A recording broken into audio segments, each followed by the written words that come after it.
Bom dia a todos, bom dia a todas. Chegando aqui hoje sem minha fiel escudeira Letícia, e confesso que inaugurando o exercício de estar sozinha numa circunstância como essa, um tanto desconfortável, ao mesmo tempo um tanto desafiadora e satisfatória, né? Acho que sempre que a gente tem um porquê, a gente se apega a ele e tenta esses novos caminhos, né? Em nome do quê?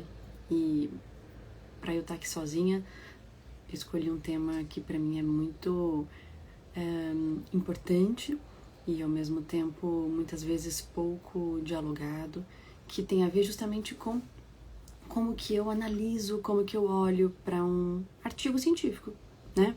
Aqui a nossa temática é o sono infantil, mas eu entendo que esse é um repertório que ele é quase que um pré-requisito para a prática de qualquer área especificamente, né? Oi André, oi Camila, tudo bem? Então, a Letícia está no Congresso Internacional de Sono Pediátrico, lá na Europa, em Florença.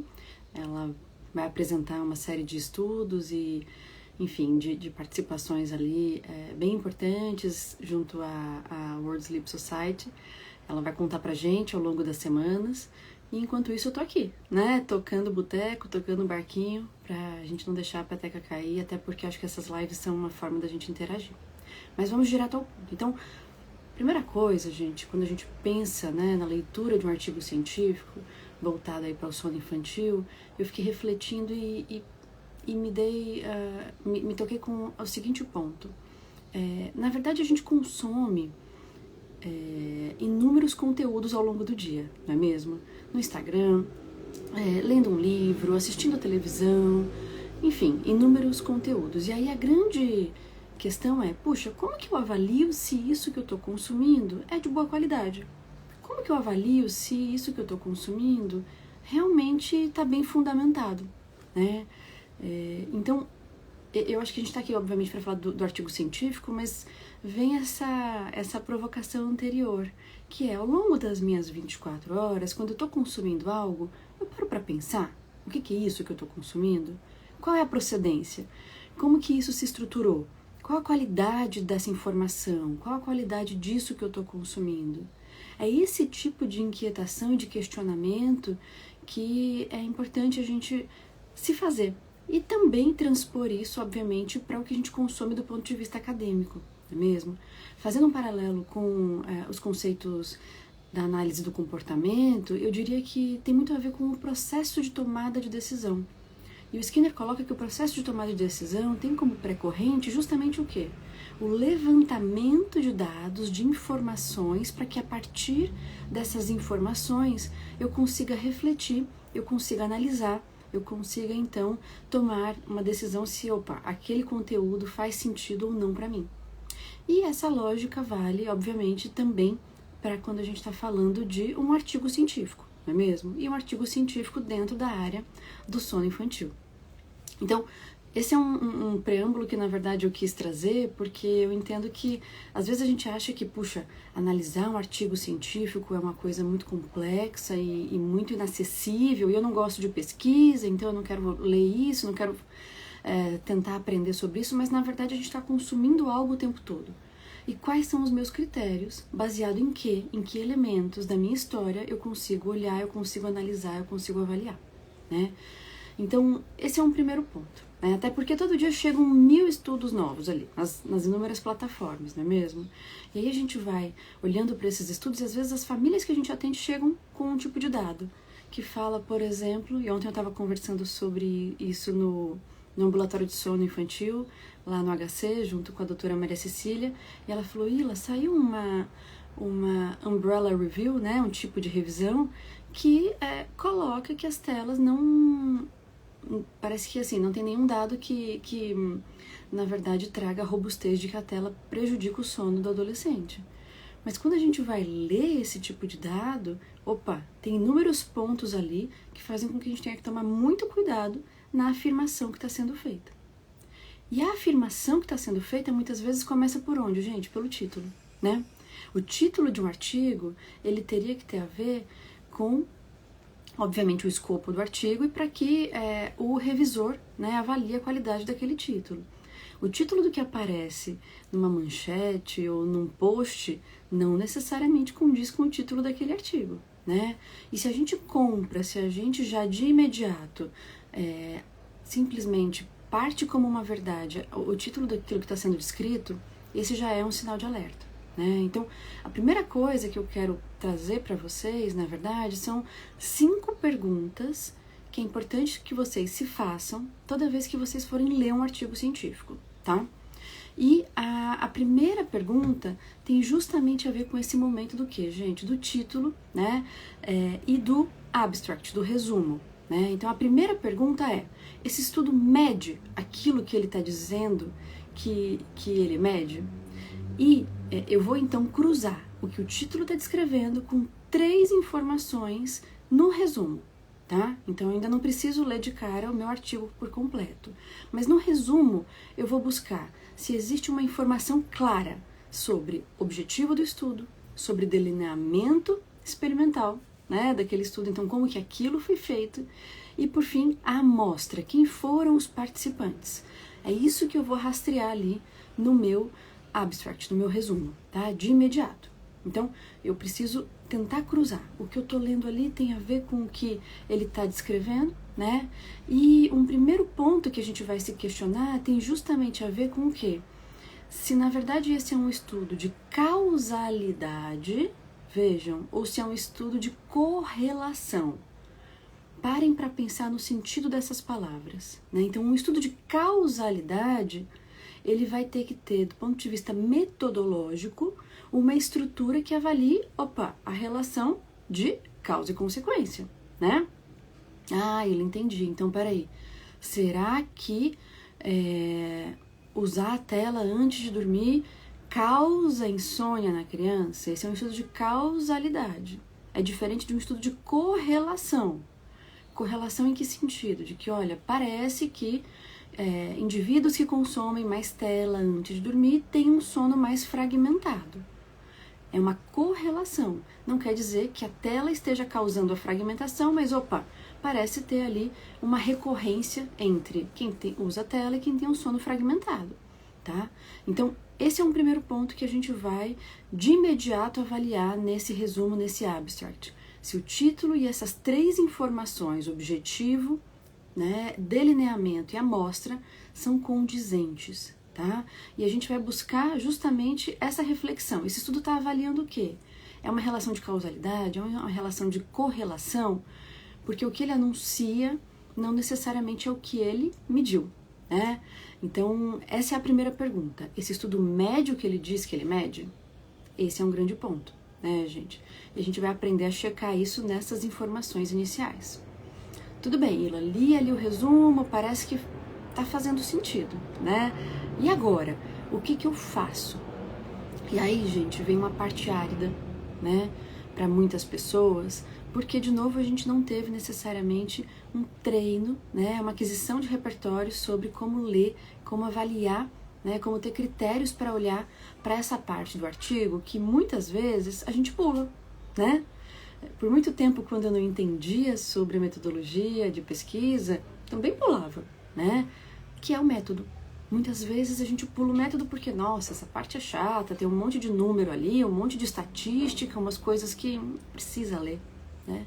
Mas, na verdade, eu diria que essa é a parte quase que principal ali desse artigo, né? Então, ir para o método é o próximo passo. E aí, a segunda pergunta tem a ver com a forma de mensurar o sono é adequada para a pergunta de pesquisa? Ila, tô entendendo onde você está querendo chegar.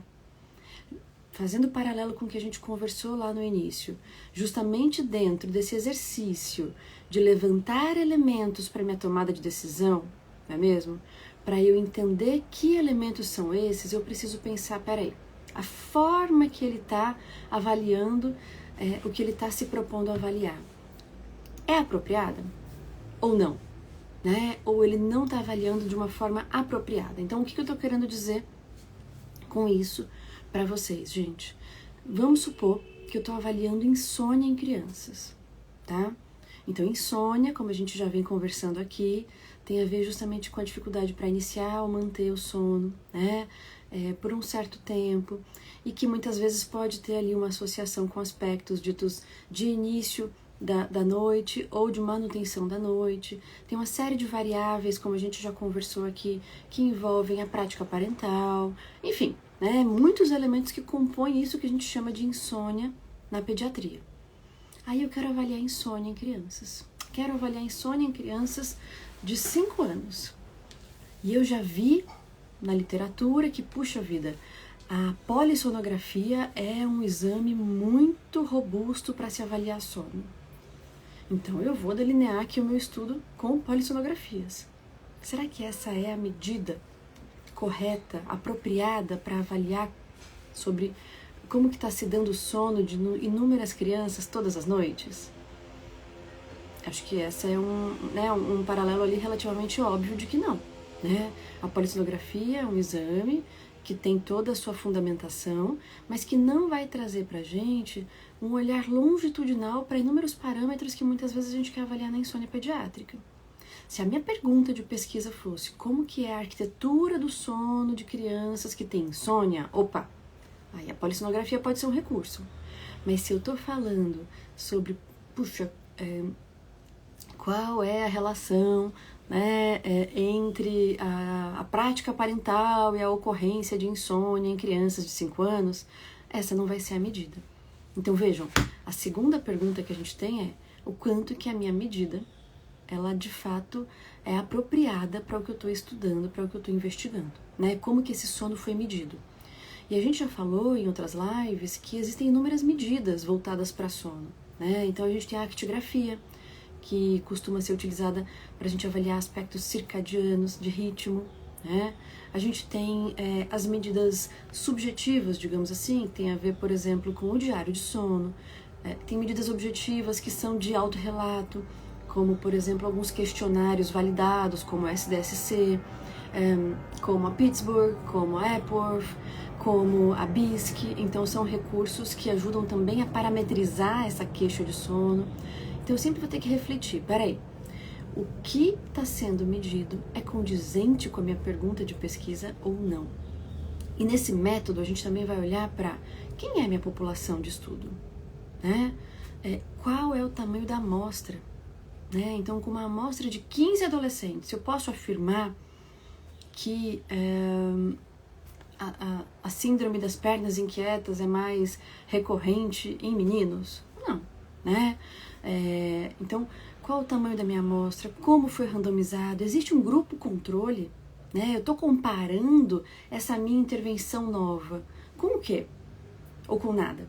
Né? Porque se eu não estou comparando com nenhum grupo ativo que recebeu algum outro tipo de intervenção, uma intervenção padrão ouro, por exemplo, né? Que já é ali a intervenção que é a base, né? Conhecida naquela área, será que eu posso dizer que a minha intervenção é superior? Né? Então, estou delineando aqui um estudo meu de pós-doutorado sobre, na verdade, a melhora das queixas de sono em adolescentes. Né? Quando a gente vai olhar para a literatura de sono na adolescência, a gente tem gaps muito grandes. Então, será que nesse tipo de intervenção cabe eu ter um grupo controle que não necessariamente está recebendo uma intervenção porque não existe uma intervenção padrão ouro? Né? Então, de novo, olha a reflexão, eu estou levantando elementos para tomar uma decisão se a informação que aquele artigo está se propondo a descrever é de fato fidedigna, né? É de fato forte o suficiente para que isso influencie, inclusive, na minha prática clínica, né? Então, peraí, vamos voltar para as perguntas. Primeira pergunta, esse estudo médio que ele está dizendo que mede. Segunda pergunta, a forma de mensurar, de medir o sono é adequada a pergunta, né? Terceira pergunta, e aí é um ponto que às vezes é um pouco árido também, né? Então, quando a gente olha lá para aqueles dados nos resultados, aqueles dados de estatística, sabe? Que a gente vê aquele monte de numerinho e a gente sai sedento por buscar o P. A gente aprendeu na faculdade que é o P, né? O que é o P? Tem a ver justamente com, dentre outras coisas, o quanto que aquele dado é estatisticamente significativo. Mas ser estatisticamente significativo, e quem vai falar muito melhor sobre essas coisas é, por exemplo, o Altair, né, que é um professor que é psicólogo, que tem todo um conhecimento aprofundado em estatística, né? Então, falar que um dado é estatisticamente significativo não significa falar que esse dado é clinicamente significativo, não é mesmo? Então, a gente vai para o resultado e muitas vezes a gente vai buscando um dado que comprove que estatisticamente aquela intervenção funcionou, deu resultado, teve diferença. Só que isso também pode ser algo capcioso, né? Então, a gente talvez precise desenvolver mais recursos, mais elementos para olhar para esses dados descritos nos resultados. E aí, tudo bem, né, a gente buscar essa significância estatística ali, mas a gente também precisa entender outros dados dessa estatística, tá? Como, por exemplo, o tamanho de efeito, como, por exemplo, o cálculo amostral, qual o tamanho dessa amostra, como eu estava dizendo anteriormente. Eu preciso olhar também para, o formato, né, o desenho desse estudo. Então, é um ensaio clínico randomizado, né, é uma pesquisa de sujeito único, é uma revisão, é uma meta-análise. Então, o quanto que o desenho desse estudo influencia, inclusive, na forma com que esse estudo é avaliado e nesses dados estatísticos, né? Então, olhar exclusivamente para a significância estatística não significa, não se traduz, na verdade, no fato desse estudo ter uma significância clínica, né? Estava pensando aqui num exemplo que era o seguinte: puxa, se eu estou avaliando a altura de crianças numa sala de aula, né? E aí, puxa, a maioria das crianças mede 1,20 m, tem 2 crianças que medem 1,23 m, né? Isso é clinicamente relevante, né? Isso não é... Como que eu interpreto esse dado? E como que esse estudo está apresentando esse dado, né? Então, eu preciso olhar para o tamanho desse efeito, né? Ele é grande o suficiente para eu mudar minha conduta? Então, peraí, já vi que, enfim, passar o óleo de lavanda, em alguns estudos, parece trazer algum tipo de contribuição para a diminuição da latência do início de sono. Tá, mas isso é suficiente para mudar minha conduta, minha prescrição? Né? Qual que é o tamanho desse efeito? Qual que é o tamanho da amostra desse estudo? Então, essa é uma outra pergunta que a gente precisa se fazer, né? Quando a gente pensa justamente no desenho desse estudo, tá? Então, esse efeito é clinicamente relevante ou ele é só estatisticamente significativo? Bom, tá. Vamos então para a nossa próxima pergunta. Eram 5, hein, gente? Né? Então agora a gente vai para a 4ª pergunta, que é: os autores, na discussão, eles reconhecem as limitações, por exemplo, desse estudo? Ou não?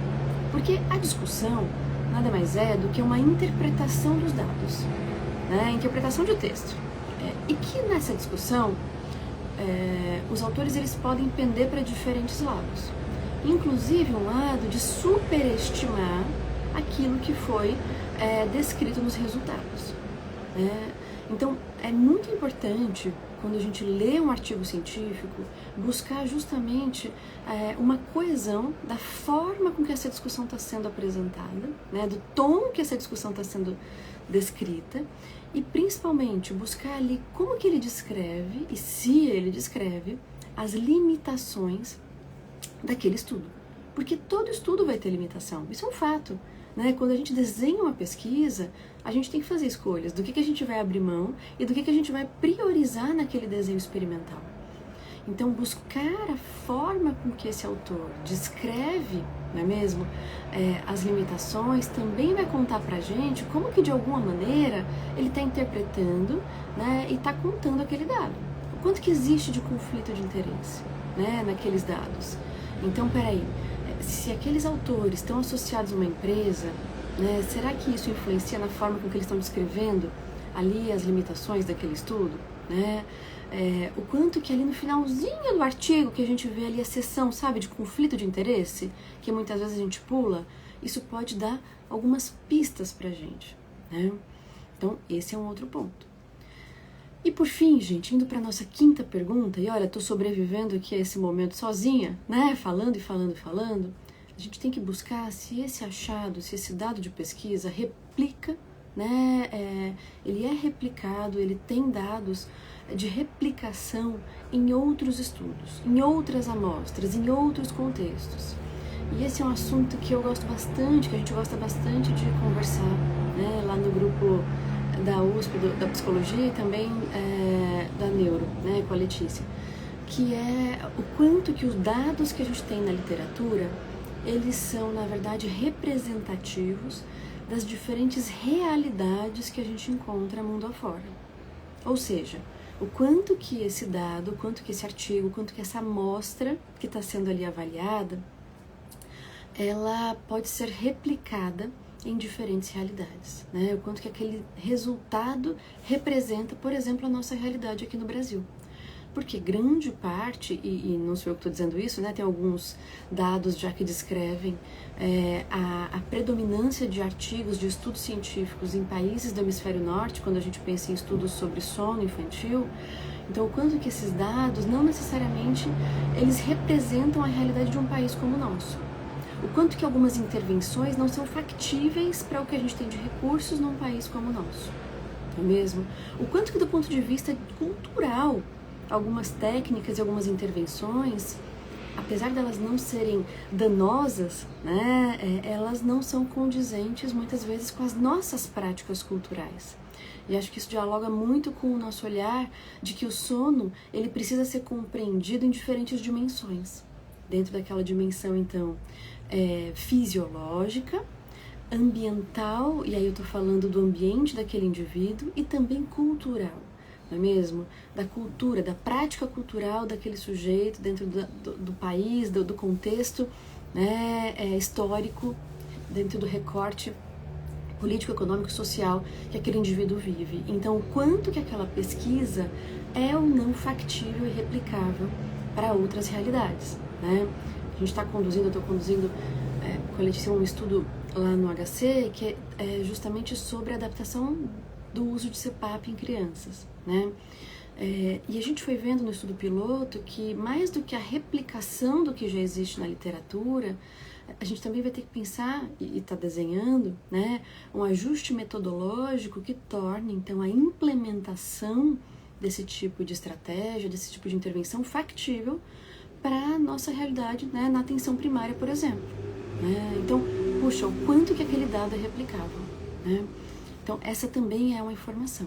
Além, claro, né, de dados ali que às vezes a gente também pula, que é onde que esse artigo está publicado? É um periódico, né? É um artigo, é uma revista científica conhecida, robusta, né, indexada, ou é uma revista científica que não é indexada, né? Então é uma revista que a gente fala que é um periódico predatório, né, que requer que os autores paguem para poder publicar ou não, né? Então, peraí, vamos analisar o contexto em que aquele estudo está sendo ali veiculado, não é mesmo? Em que contexto, então, essa pesquisa está transitando? Então, de novo, a gente está levantando dados para o nosso processo de tomada de decisão. E quando a gente entende melhor o que a gente está consumindo, eu consigo, como clínico, devolver melhor a informação para o meu paciente. Eu consigo decidir melhor se, peraí, essa informação é factível para a minha realidade? Não é mesmo? Essa informação é replicável? Ela é clinicamente relevante para que eu mude o curso do que eu venho fazendo até agora ou não? Enfim, então a ideia desse meu monólogo aqui com vocês é justamente levantar elementos para esse processo de tomada de decisão. E aí lembrar sempre dessas 5 perguntas, gente. Esse estudo mede o que ele diz que mede, a forma de mensurar é adequada à pergunta científica, esse efeito clinicamente aí relevante, então ele é clinicamente relevante e não só estatisticamente relevante, né? Os autores, eles reconhecem ou eles omitem as limitações que existem nesse estudo, como em qualquer estudo, né? E esse achado, ele é replicável para a nossa realidade, para diferentes contextos ou não? Parece algo extremamente engessado para aquele recorte. Então são 5 perguntas que eu queria que ficassem marcadas aqui para ampliar o repertório de vocês para o processo de tomada de decisão né, de que aquele artigo é ou não um artigo que eu posso confiar, tá? Então fica aqui minha contribuição, pensando não só nos artigos sobre sono infantil, mas na verdade sobre essa leitura acadêmica. E semana que vem eu volto, né, trazendo um pouco mais de conteúdo ainda sobre aspectos metodológicos, sobre aspectos de pesquisa no sono na infância, enquanto a Letícia vai aprendendo e vai ensinando mais lá no congresso da IPSA, em Florença, e depois ela conta pra gente, que eu tô curiosa pra saber, tá bom? Gente, coragem, hoje é quarta-feira, obrigada, Heleno, e semana que vem estamos aqui, nesse bate-canal. Um beijo.